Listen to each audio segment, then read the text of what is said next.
자, 하나님의 말씀은 히브리서 5장 7절, 그 다음에 누가복음 22장 39절에서 46절을 보시겠습니다. 자, 히브리서 5장 7절. 자, 하나님의 말씀을 들으십시오. 그는 육체에 계실 때에 자기를 죽음에서 능히 구원하실 이에게 심한 통곡과 눈물로 간구와 소원을 올렸고 그의 경건하심으로 말미암아 들으심을 얻었느니라. 아멘. 한 번 더 읽겠습니다. 그는 육체에 계실 때에 자기를 죽음에서 능히 구원하실 이에게 심한 통곡과 눈물로 간구와 소원을 올렸고 그의 경건하심으로 말미암아 들으심을 얻었느니라. 아멘. 자, 누가복음 22장 39절에서 46절까지의 말씀입니다. 누가복음 22장 39절에서 46절까지의 말씀.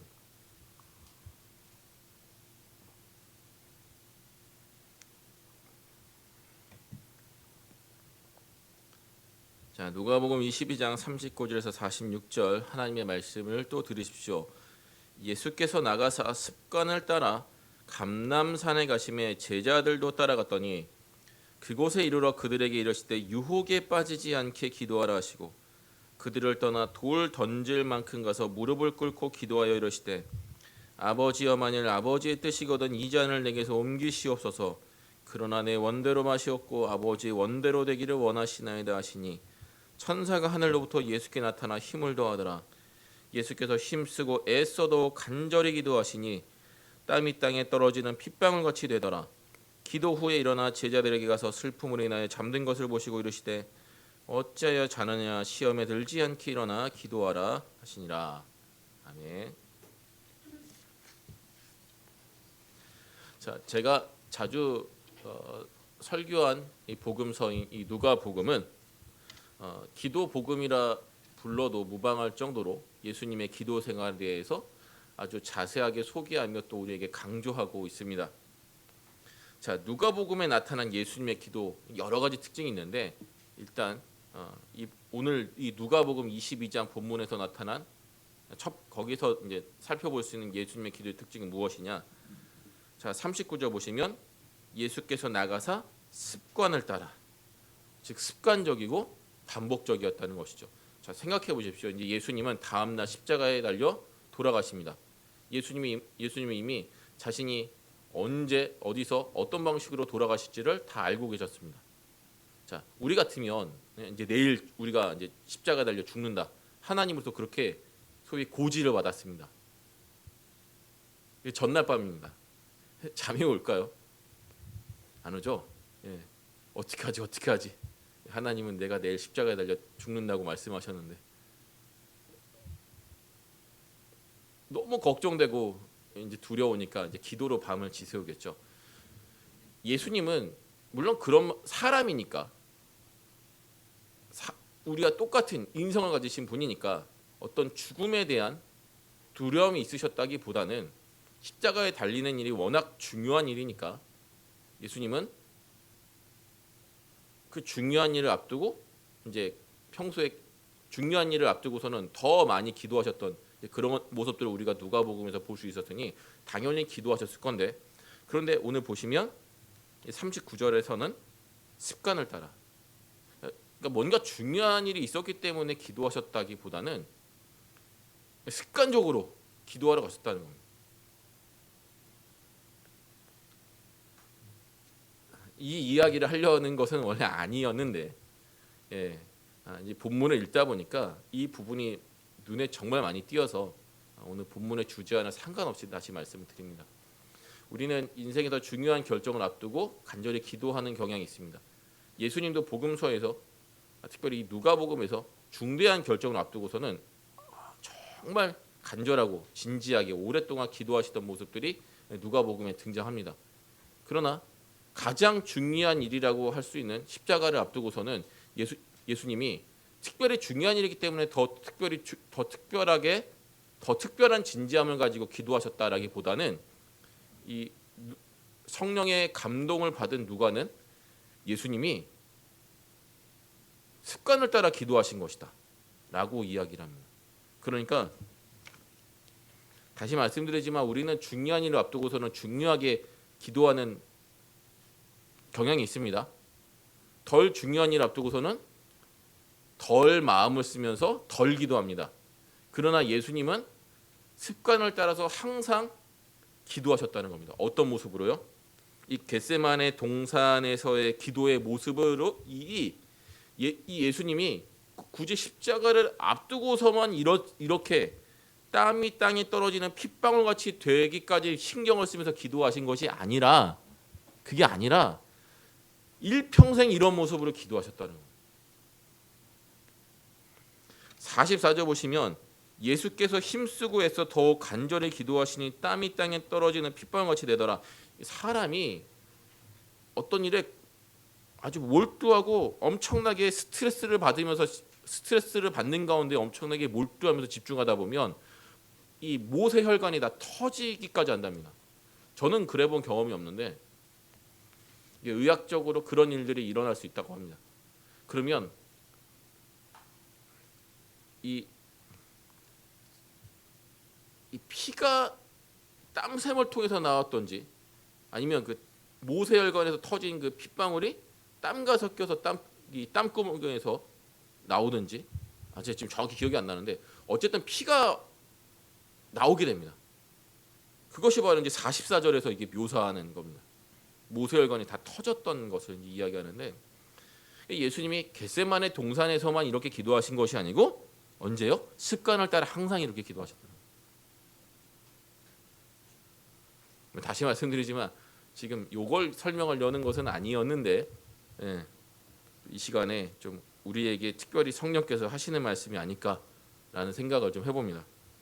어쨌든 누가복음에 나타난 예수님의 기도는 이렇게 습관적이었고 반복적이었다는 것입니다. 그리고 예수님은 또 어땠습니까? 종종 아무도 없는 곳에서 기도하셨고 제자들과 함께 있는 곳에서도 수시로 기도하셨습니다. 그러니까 주변에 사람이 있든 없든 본인이 정하신 기도 시간이 되면 또는 기도할 필요를 느끼면 사람이 있고 없든가 상관없이 항상 기도의 최우선순위를 두셨다는 거죠. 그리고 예수님의 기도는 때때로 밤을 지새우고 낮이 될 때까지도 그렇게 장시간 지속된 적이 있습니다. 다시 말씀드리지만 이러한 예수님의 기도 생활의 특징은 예수님의 공생의 시작부터 십자가에서 돌아가시기 직전까지 그의 인생 가운데 계속되었다라고 하는 겁니다. 여기에 우리가 처음 읽었던 본문인 히브리서 5장 7절은 이 누가복음에 나타난 예수님의 기도 생활 전반에 나타난 특징을 한마디 표현으로, 한마디는 아니죠, 이제 몇 마디 되는데 아주 짧고 굵게 다음과 같이 묘사합니다. 자, 히브리서 5장 7절 다시 보시겠습니다. 그는 육체에 계실 때 자기를 죽음에서 능히 구원하실 이에게 심한 통곡과 눈물로 간구와 소원을 올렸고 그의 경건하심으로 말미암아 들으심을 얻었느니라. 자, 예수님의 기도 생활 전반을 아우르는 표현 여기서 무엇일까요? 심한 통곡과 눈물로 기도하셨다는 것. 그리고 그 모습이 가장 잘 나타나는 것이 오늘 두 번째로 읽은 본문인 누가복음 22장 39절에서 46절까지의 모습, 특별히 44절의 모습이죠. 예수께서 힘쓰고 해서 더욱 간절히 기도하시니 땀이 땅에 떨어지는 핏방울 같이 되더라. 자, 그래서 이 많은 사람들이 이 히브리서 5장 7절의 말씀을 누가복음에 나타난 이 겟세마네 동산에서의 기도와 연결을 시킵니다. 자기를 죽음에서 능히 구원하실 이에게 심한 통곡과 눈물로 간구와 소원을 올렸다. 이게 누가복음 겟세마네 동산에서의 기도와 정확하게 맞아 떨어진다는 것이죠. 자, 그런데 이 헬라어 본문을 직역하면 좀 다릅니다. 제가 앞서서 예수님이 누가복음 22장 44절에 그 모습대로 기도하신 것이 이 겟세마네 동산에서의 기도 그때만 나타난 모습이 아니라 39절에 의해서 습관을 따라 이렇게 기도하신 것이니까 예수님의 공생의 전반에 나타난 예수님의 기도 생활의 특징이다라고 말씀드렸죠. 이걸 히브리서는 심한 통곡과 눈물의 기도다 이렇게 표현한 것이고, 자 그런데 이것이 방금 이 드린 말씀이 다시 말씀드려서 이 겟세마네 동산에서의 기도의 모습이 예수님의 기도 생활 전반이라는 것은, 전반에 나타나는 모습이라고 하는 것은 누가복음 22장 39절에 있는 그 말씀뿐만 아니라 히브리서 5장 7절에도 그대로 나타나는 것입니다. 자, 5장 7절에 처음에 육체에 계실 때 이런 표현이 있죠. 육체에 계실 때. 이 헬라어 본문을 직역하면 그의 육체의 날들입니다. 다시요. 그의 육체의 날들입니다. 의역하면 어떻게 됩니까? 예수님이 이 땅에 살아계실 때. 그래서 이거를 그가 육체로 사실 때라고도 번역할 수 있습니다. 그가 육체로 사실 때. 그러니까 이 예수님의 겟세마네 동산에서 기도한 이 모습이 심한 통곡과 눈물로 간구와 소원을 올리는 이 모습이 예수님의 인생 전체에 나타난 그의 기도의 특징이다라는 것이 이 헬라어 본문에서도 증명이 되는 것이죠. 여러분들 십자가를 앞두고서는 우리도 이렇게 기도할 수 있지 않을까요? 우리가 내일 십자가에 달린다라고 했을 때 우리도 예수님처럼 정말 심한 통곡과 눈물로 하나님에게 기도할 수 있지 않을까요? 그런데 예수님은 매일 그렇게 기도하셨다. 매일.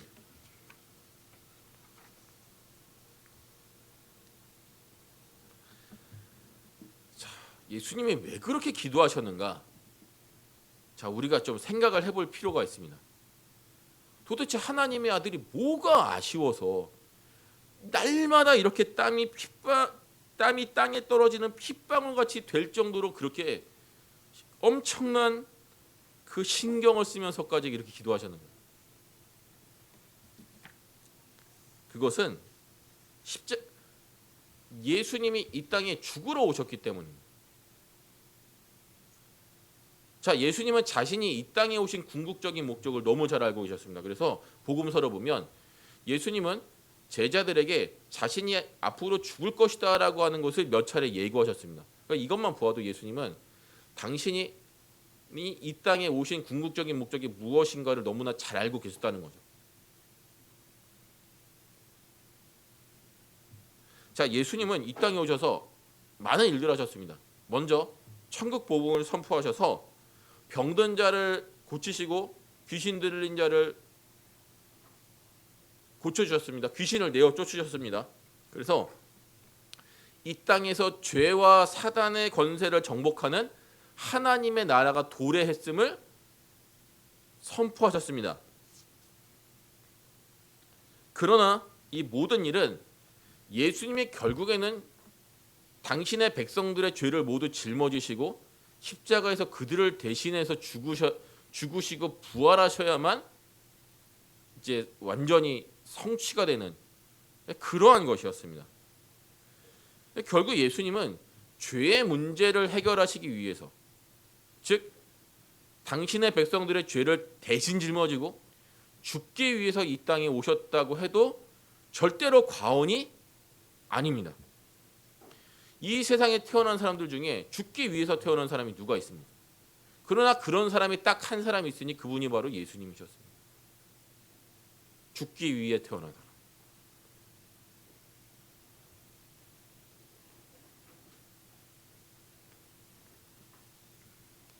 여러분들 한번 생각해 보시죠. 항상 죽음을 의식하고 사는 인생 얼마나 불행합니까? 하나님이 우리 인생들에게 죽음을 정하신 것은 우리 모두가 다 알고 있습니다. 우리 누구도 죽음에서 벗어날 수 있는 사람은 없습니다. 물론 신자들은 한번 죽었다가 다시 부활하게 되죠. 어쨌든 우리가 이 땅에 살면서 죽는 일은 피할 수 없습니다. 그러나 내가 언젠가는 죽겠지. 난 반드시 죽을 거야. 항상 이런 생각을 하면서 사는 사람이 누가 있단 말입니다.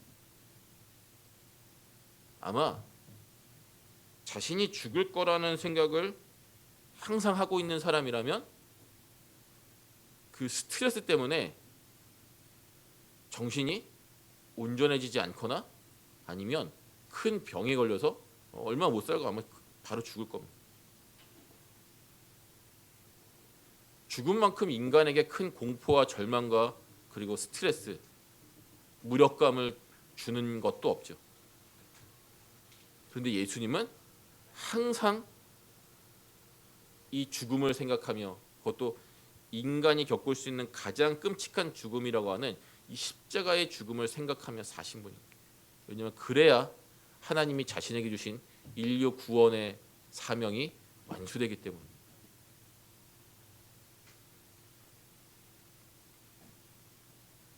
예수님은 물론 하나님이십니다. 그러나 이 땅에 인간의 몸을 입고 오셨습니다. 그리고 그분은 마틴 로이드 존스 목사님이 표현하신 대로 되도록이면 당신의 신성을 인성 뒤에 감추고 사셨습니다.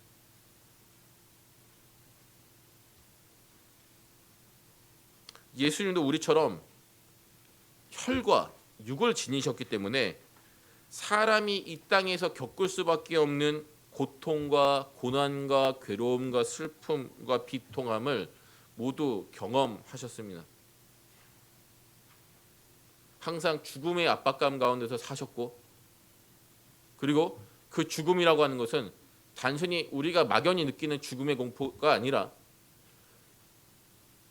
당신이 영원 전부터 함께 하시고 사랑하신 하나님 아버지로부터 철저하게 죄인으로서 정죄당하시고 심판당하시고 버림받으시는 그러한 무시무시한 심판에 대한 두려움이 있었던, 그러한 두려움이라보다 그러한 압박감이 있는 거죠. 그런데 이 땅에 우리가 똑같은 혈과 육을 가진 사람으로 살면서 여러 가지 고통도 많이 경험하셨습니다. 하나님으로서는 도저히 어떤 의미에서는 알 수도 없고 겪을 수도 없고 겪을 필요도 없는 인간만이 느낄 수 있는 여러 가지 심적이고 육적인 고통들을 예수님이 이 땅에 살면서 경험하셨다고 하는 겁니다. 그러니까 예수님은 살아가면서 날마다 죽음을 향해서 걸어가시는 분이었습니다. 그러한 모든 고통과 슬픔을 이기고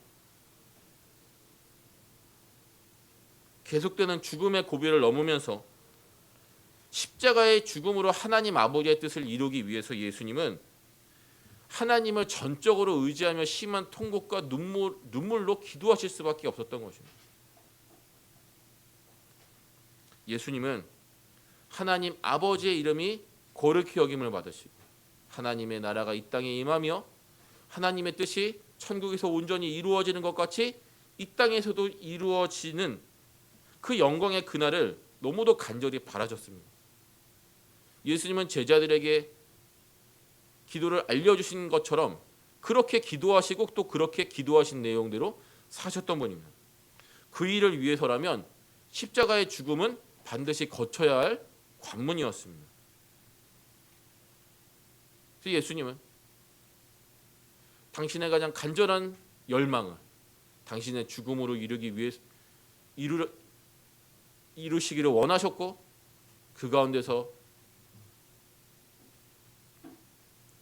예수님은 하나님에게 그 심한 통곡과 눈물로 기도하지 않을 수 없었던 것입니다. 그리고 오늘 본문인 겟세마네 동산의 기도 사건은 예수님이 얼마나 통곡하며 눈물 흘리셨는지를 가장 정확하게 보여주시는 거죠. 예수님이 하나님 나라에 대한 그 갈망이 얼마나 크셨는가를, 예수님이 이 땅에서 항상 죽음을 생각하면서 항상 하나님으로서 겪지 않아도 될 그러한 고통을 겪어가면서 느끼셨던 그 모든 마음의 괴로움과 그 육체적인 괴로움, 그 모든 것들을 하나님에게 아뢰려다 보니 도저히 눈물 흘리지 않고서는, 통곡하지 않고서는 견디실 수가 없었던 거죠. 그래서 이 커크릴이라는 학자가 히브리서 주석에서 이렇게 말합니다. 히브리서 5장 7절 전체는 예수님의 생애를 특징 짓는 하나님을 향한 전적인 의존으로 표현하는 것이 낫다. 하나님을 향한 전적인 의존을 묘사하는 것으로 보는 것이 낫다. 제가 서두에다 드린 말씀입니다. 겟세마네 동산에서의 그렇게 땀이 땅에 떨어지는 핏방울이 될 때까지 그렇게 심한 고통과 압박 가운데서 심한 통곡과 눈물로 기도하신 그 모습이 예수님의 삶 전체의 그 기도의 모습이라고 하는 것이죠.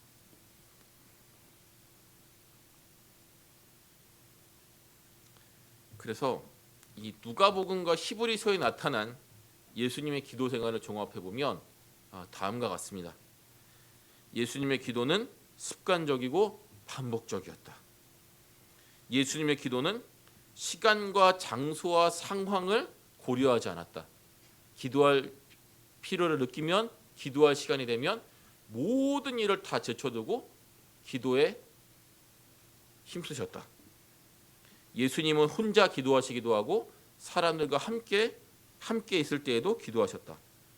예수님의 기도는 장시간 지속되었고 예수님은 모세혈관이 다 터져서 땀에 피가 섞여 나올 정도로 기도하셨는데 날마다 그렇게 기도하셨다. 예수님은 이 모든 기도를 심한 통곡과 눈물 가운데서 기도하셨다. 자, 제가 지지난주에도 말씀드렸던 내용인데 오늘 이 설교와 연관돼서 다시 한번 반복되는 것 같습니다. 자, 제가 지금까지 말씀드린 이 예수님의 놀라운 기도의 모습들 참 정말 경이롭죠. 그렇죠? 어떻게 저렇게 기도하실 수 있을까? 그런 생각이 아마 드실 겁니다. 그런데 예수님이 이렇게까지 처절하게 기도하신 모습이 우리에게 주는 교훈이 있습니다. 무엇일까요?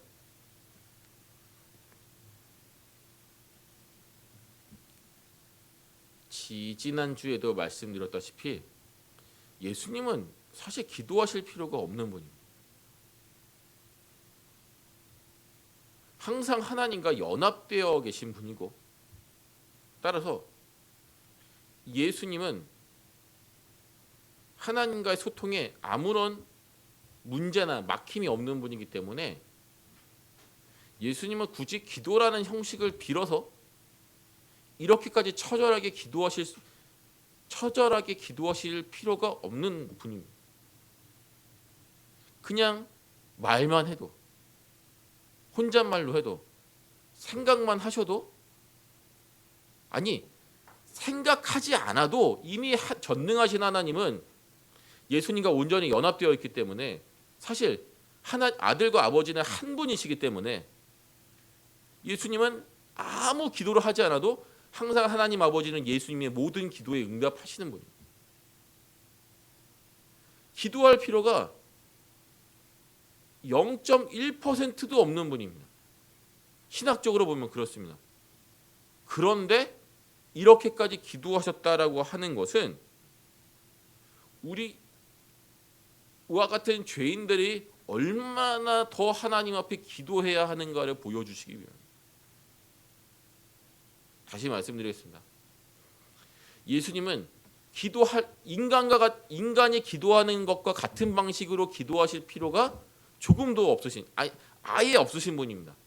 그런데 그분이 이렇게 심한 통곡과 눈물로 평생을 기도하셨다라고 하는 사실은 우리가 어떤 자세로 하나님 앞에 기도해야 하는가를 보여주시기 위한 여러 가지 이유가 있지만 우리에게 가장 필요한 것, 정말 우리에게 하시고자 하는 중요한 이유 중에 하나가 바로 그것이라고 저는 생각합니다.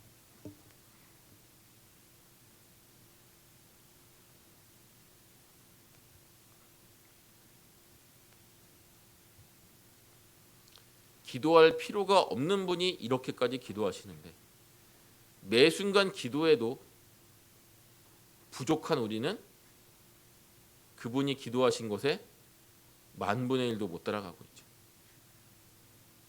우리 중에 누가 기도하면서 그 기도에 몰입한 나머지 모세혈관이 다 터져서 피가 땀에 섞일 때까지 그렇게 기도한 적이 누가 있단 말이에요. 그 유구한 교회 역사를 봐도 저는 예수님만큼 온 신경을 써서 기도했다는, 모세혈관이 터질 정도로 기도했다는 사람들의 이야기를 들어본 적이 없습니다.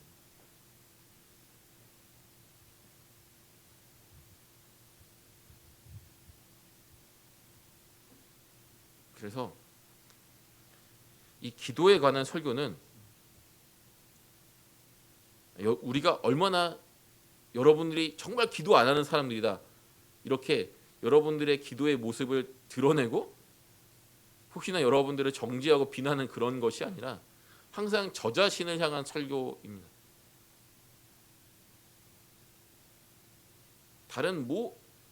기독교 신앙의 다른 모든 분야에 대해서는 설교자는 이에 대해서 완벽하게 정리된 입장으로, 다시 말해서 그것을 온전히 실천하고 있다는 가정하에 온전히 실천함을 통해서 여러분들에게 설교를 전하는 것이 원칙입니다. 그렇게 살려고 합니다. 그러나 이 기도만큼은 저나 여러분들이나 별 차이가 없습니다. 오히려 제가 여러분들보다 더 기도하지 않은 사람일지도 모르겠습니다.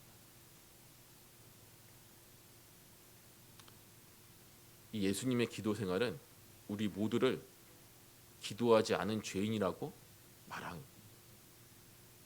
그리고 우리가 어디까지 어떻게까지 기도해야 하는가를 보여주는 겁니다.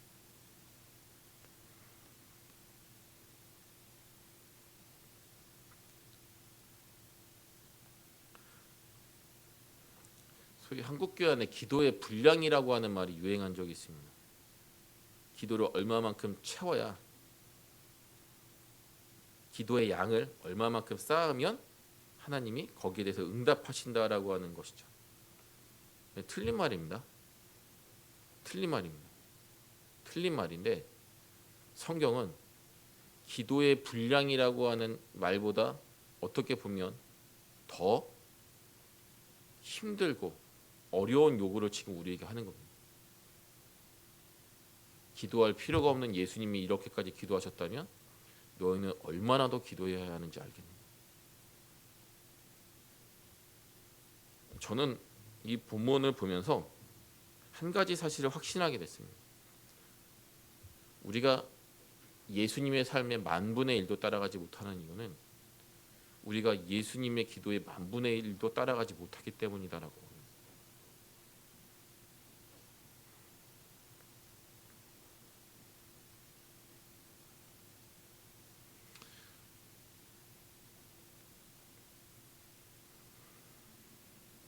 성도님들 기도하십니까?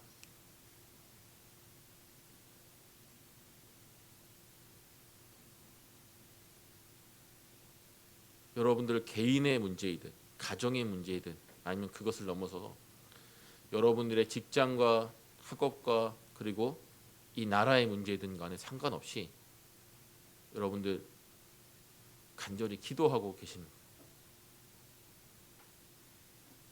다시 말씀드리지만 여러분들이 기도하는 그 문제의 영역이 여러분들의 개인적인 차원이든지 아니면 그 넘어서서 국가와 세계 전체를 아우르는 차원이든지 간에 상관없이 우리의 기도가 응답되지 않는 것은 기도의 분량을 그만큼 못 채웠기 때문이 아니라 예수님처럼 심한 통곡과 눈물로 기도하지 않았기 때문이라고 저는 생각합니다. 오늘 본문이 그걸 우리에게 이야기합니다. 하나님을 의존할 필요가 전혀 없으신 전능하신 하나님의 아들께서도 하나님을 이렇게까지 의지하셨는데, 하나님 아버지를 이렇게까지 의지하셨는데, 하나님 아버지를 날마다 의지해도 부족한 우리는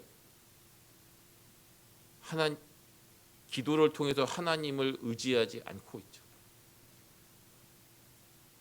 그냥 몇 번 기도해놓고 하나님이 기도에 응답해 주시지 않는다라고 생각하면서 그냥 그 현실에 좌절하고 그냥 그 현실을 자기의 것으로 받아들이고 그렇게 살고 있는지도 모르겠습니다.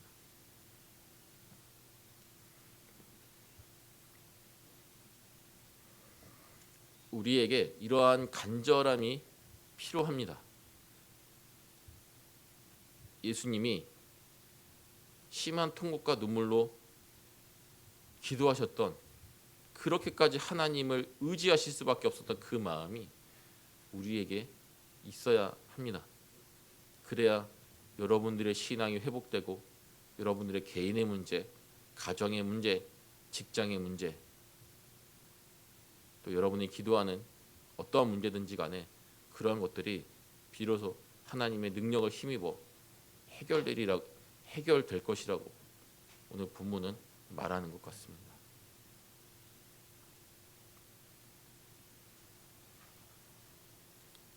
항상 기도에 관한 설교는 다음과 같은 결론으로 마칩니다.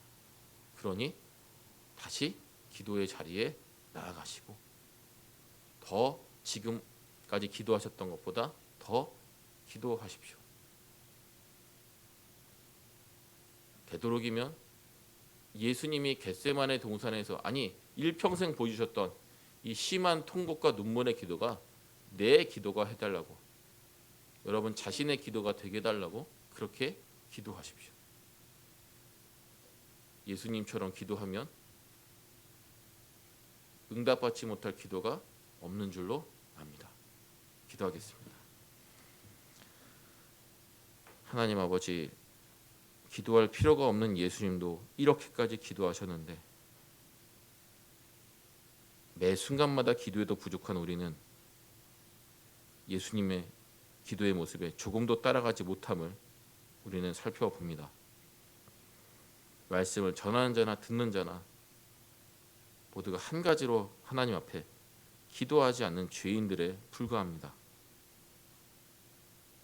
우리의 이 기도 생활이라 부를 수도 없는 이 부족하고 연약한 기도의 모습을 하나님께서 붙들어 주시고 우리의 이 무릎 꿇지 않는 이 뻣뻣한 무릎을 하나님께서 꺾으셔서 하나님 앞에 날마다 엎드리는 사람들이 다 되게 하여 주시옵소서. 예수님의 이름으로 기도합니다. 아멘.